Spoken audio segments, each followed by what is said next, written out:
Hi dears, ഇന്ന് നമ്മൾ മുരിങ്ങക്കായ വെച്ചിട്ടുള്ള ഒരു തോരനാണ് കേട്ടോ ഉണ്ടാക്കിയെടുക്കുന്നത്. അപ്പോൾ നല്ല നാടൻ മുരിങ്ങക്കായ കിട്ടിയിട്ടുണ്ട്. അപ്പോൾ അത് വെച്ചിട്ട് നല്ല ടേസ്റ്റി ആയിട്ട് നമുക്കൊരു തോരൻ ഉണ്ടാക്കിയെടുക്കാം. വളരെ കുറഞ്ഞ ചേരുവയിലും വളരെ സിമ്പിളായിട്ടാണ് കേട്ടോ നമ്മളിത് ഉണ്ടാക്കിയെടുക്കുന്നത്. അപ്പോൾ നമുക്കിതെങ്ങനെ ഉണ്ടാക്കിയെടുക്കുന്നതെന്നുള്ളത് നോക്കാം. അപ്പോൾ ഇത് ഉണ്ടാക്കാനായിട്ട് ഇത്രയും ഇൻഗ്രീഡിയൻസിൻ്റെ ആവശ്യമാണ് കേട്ടോ നമുക്കുള്ളത്. അപ്പോൾ ഞാൻ ഇവിടെ 5 മുരിങ്ങക്കായാണ് എടുത്തിട്ടുള്ളത്. അതുപോലെ തന്നെ 1.5 കപ്പ് അളവിൽ തേങ്ങ എടുക്കുന്നുണ്ട്. ഇത്തിരി ചെറിയുള്ളിയും കൂടി കേട്ടോ എടുക്കുന്നത്. സവാള എടുക്കുന്നില്ല, ചെറിയുള്ളി വെച്ചിട്ടാണ് നമ്മളിത് ചെയ്യുന്നത്. ഇനിയിപ്പോൾ ചെറിയുള്ളി ഇല്ലയെന്നുണ്ടെങ്കിൽ ഒരു സവാള ആയാലും കുഴപ്പമൊന്നുമില്ല. കൂടെ തന്നെ 4 അല്ലി വെളുത്തുള്ളിയും 2 പച്ചമുളകുമാണ് കേട്ടോ എടുക്കുന്നത്. പച്ചമുളക് അത്യാവശ്യം എരിവുള്ള പച്ചമുളക് തന്നെയാണ്, നമ്മൾ എക്സ്ട്രാ എരിവൊന്നും അതിലേക്ക് ആഡ് ചെയ്തിരുന്നില്ല.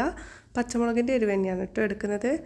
ഇനി നമുക്കിതാ മുരിങ്ങക്കായ ഒന്ന് കട്ട് ചെയ്തെടുക്കാം. ഈ ഒരു വലിപ്പത്തിലാണ് കേട്ടോ ഞാൻ ഇവിടെ കട്ട് ചെയ്യുന്നത്. ഒത്തിരി നീളത്തിലും വേണ്ട, അതുപോലെ തന്നെ ചെറിയ പീസായിട്ടും വേണ്ട.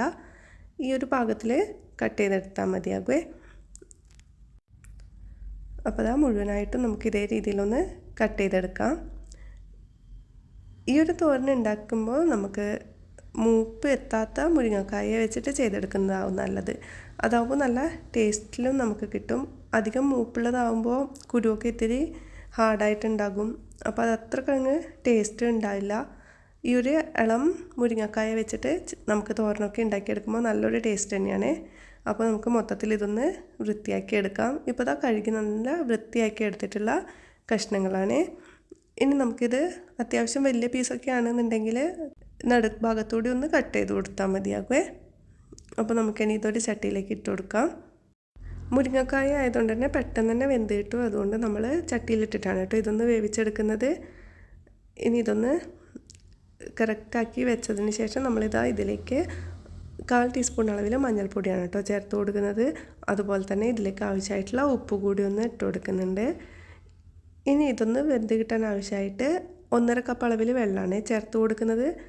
നമ്മുടെ മുരിങ്ങക്കായ മുങ്ങി നിൽക്കേണ്ട ആവശ്യത്തിന് വെള്ളമൊന്നും ചേർക്കണ്ട, ചെറിയൊരളവിൽ മാത്രം ചേർത്ത് കൊടുത്താൽ മതിയാകും. ഇനി നമുക്കിതൊന്ന് അടച്ച് വെച്ചിട്ട് വേവിച്ചെടുക്കാം.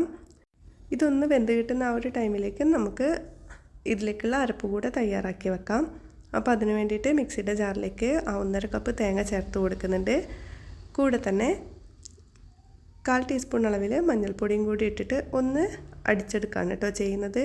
ഒത്തിരി അരഞ്ഞൊന്നും എടുക്കുന്നില്ല, അതുപോലെ തന്നെ വെള്ളവും ഒഴിച്ച് കൊടുക്കുന്നില്ല. ജസ്റ്റ് ഒന്ന് പൾസ് ചെയ്തെടുക്കുകയാണ് ചെയ്യുന്നത്. ഇനി നമ്മളതിലേക്ക് വെളുത്തുള്ളിയും അതുപോലെ തന്നെ കുഞ്ഞുള്ളിയും കൂടെ തന്നെ ആ ഒരു പച്ചമുളകും കൂടെ ചേർത്ത് കൊടുക്കുന്നുണ്ട്.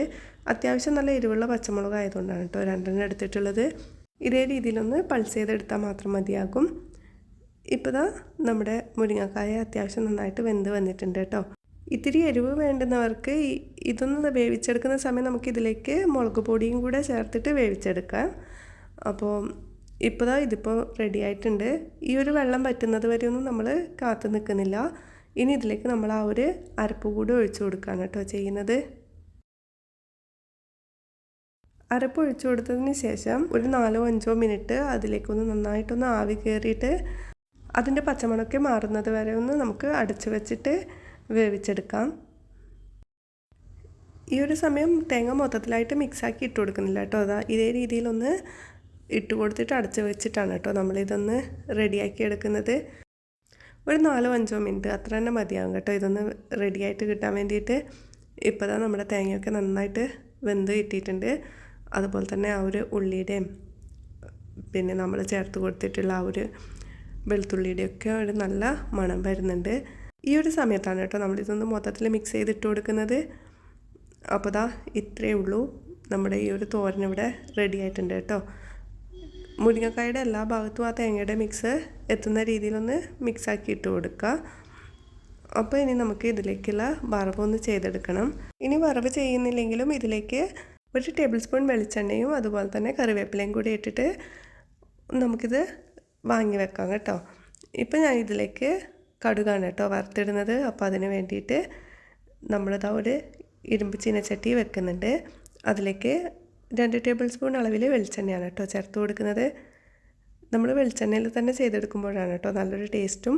ഇനി അതിലേക്ക് കടുകിട്ട് കൊടുക്കുന്നുണ്ട്. അതൊന്ന് പൊട്ടി വരുന്ന സമയം അതിലേക്ക് 2 വറ്റൽമുളകാണ് കേട്ടോ ചേർത്ത് കൊടുക്കുന്നത്. അതിനുശേഷം ദാ കറിവേപ്പിലയും കൂടി എടുത്തിട്ട് നമ്മളിതാ ഇതിലേക്ക് വറുത്തിടുകയാണ് കേട്ടോ ചെയ്യുന്നത്. അപ്പോൾ ദാ ഇത്രയേ ഉള്ളൂ. തോരൻ ഇവിടെ റെഡി ആയിട്ടുണ്ട് കേട്ടോ. ഈ ഒരു തോരൻ നമുക്ക് ചോറിൻ്റെ കൂടി ആയിക്കഴിഞ്ഞാലും അതുപോലെ തന്നെ കഞ്ഞിയുടെ കൂടിയൊക്കെ ആയിക്കഴിഞ്ഞാലും നല്ല ടേസ്റ്റാണ് കഴിക്കാൻ വേണ്ടിയിട്ട്.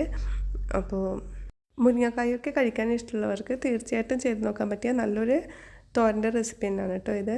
അപ്പോൾ ചെയ്ത് നോക്കുന്നവരുണ്ടെങ്കിൽ ഫീഡ്ബാക്ക് അറിയിക്കാനും മറക്കരുത്. അപ്പോൾ ഇന്നത്തെ ഈ ഒരു വീഡിയോ എല്ലാവർക്കും ഇഷ്ടമായി കരുതുന്നു. വീഡിയോ കണ്ട് ഇഷ്ടമാണെങ്കിൽ ലൈക്ക് ചെയ്യാനും സബ്സ്ക്രൈബ് ചെയ്ത് സപ്പോർട്ട് ചെയ്യാനൊന്നും മറക്കരുത്. മറ്റൊരു നല്ലൊരു വീഡിയോ ആയിട്ട് വീണ്ടും കാണാം. താങ്ക്